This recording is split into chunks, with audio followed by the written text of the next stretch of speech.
Thanks, James. So yeah, as James just said, I'm Jackie. I head up the UK commercial sales team at Docusign. Most of you are probably familiar with Docusign. I'm sure there's lots of you who are perhaps closing out your month or maybe even your financial year, which is what we're doing at Docusign at the moment, that are hopefully using Docusign this very evening to close some deals. A little bit of background on myself first. I've been with Docusign for just under 3 years. When I joined, the UK team was about 7 strong. We're now about to hire our 30th member of the UK team. So it's fair to say it's been a pretty exciting 3 years. So been there 3 years. I've got 3 things to share with you this evening. None of it's probably going to be kind of new to you. I'm not going to say that any of it is rocket science. There's certainly some themes that I'm going to explore which are in common with the previous 2 speakers, but hopefully there's something there that you can take from it. So the 3 things we're going to talk about are culture, hiring, and then onboarding. So in terms of culture, it's probably one of those subjects. Certainly I can think of a couple of people within our organisation who tend to kind of lean back, and maybe, you know, there might even be the odd eye roll when you mention culture, sometimes referred to as a bit of a fluffy subject. For us, it's incredibly important. We were always very, very clear on the type of team that we wanted to build at Docusign.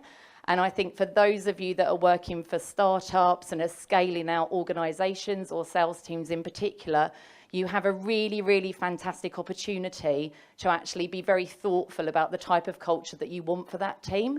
So I'd really encourage you to think about the strategy, either at the org level or at the regional or even at the team level that you have in place, and then think about the individual attributes that are going to be really, really important for you to go and execute against that strategy and be successful.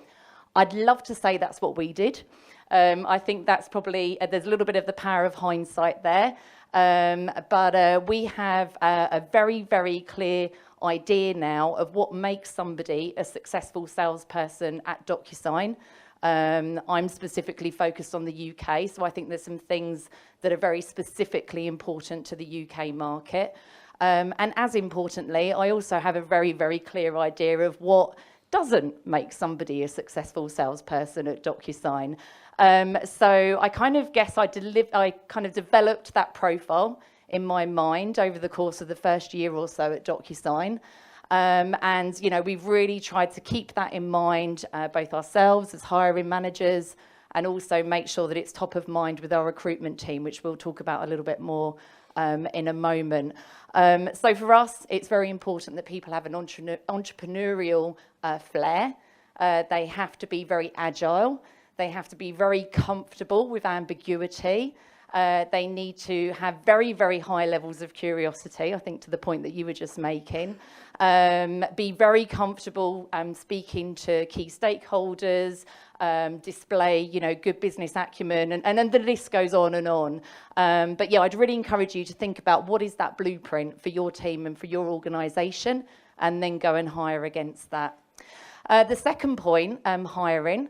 Your recruiter is essentially your best friend, whether that be an external recruiter. I'm lucky enough to have an awesome internal recruiter, and anyone that's looking for positions, Carleen Boyle, she's on LinkedIn, look her up, she's absolutely brilliant. Myself and Carleen meet and speak on a regular basis. And very, very early on at my time at Docusign, we spent various dinners and drinks talking about the vision for the team, what the next couple of years were going to hold. And that then enabled her to go out into the market and to have calls with potential candidates with that vision in mind. That then allowed me to streamline the hiring process, which is really, really important if you're looking to grow quickly, which is what we've done. So I quickly realised that thanks to, you know, how brilliant Carleen is and that very clear blueprint that she had in mind, I don't need to do any phone screening. If somebody fits the bill as far as Carleen's concerned, that means they're going to fit my bill. So I don't do any initial phone screening. I go straight to a face-to-face meeting based on her ticking the box. So that allows us to streamline the hiring process and get through it quickly. It also means that I can spend time on other more added value activities. So having identified that we wanted people that were naturally curious, high on business acumen, etc., how do we then screen for that in the hiring process?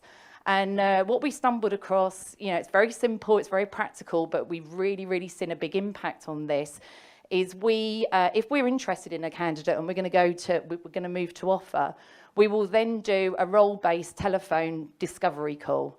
And we've sent them a little bit of background about the type of deal and so on. Myself and one of my managers, we perform the role of a COO and a CIO, and we see where the phone call goes. And it has been astounding. We've had candidates that we have literally fallen in love with and thought we're going to move to an offer on this candidate, and they have bombed. And much better that we discover that they're not quite as good at selling a vision as they are themselves at that point in the process. And the people that we've hired that have gone through that screening have just been incredible hires that have ramped up very quickly. So I think just think about the cultural aspects, the aptitudes, the skills that you're trying to hire for, and think about how you could build that into the hiring process with some practical tests.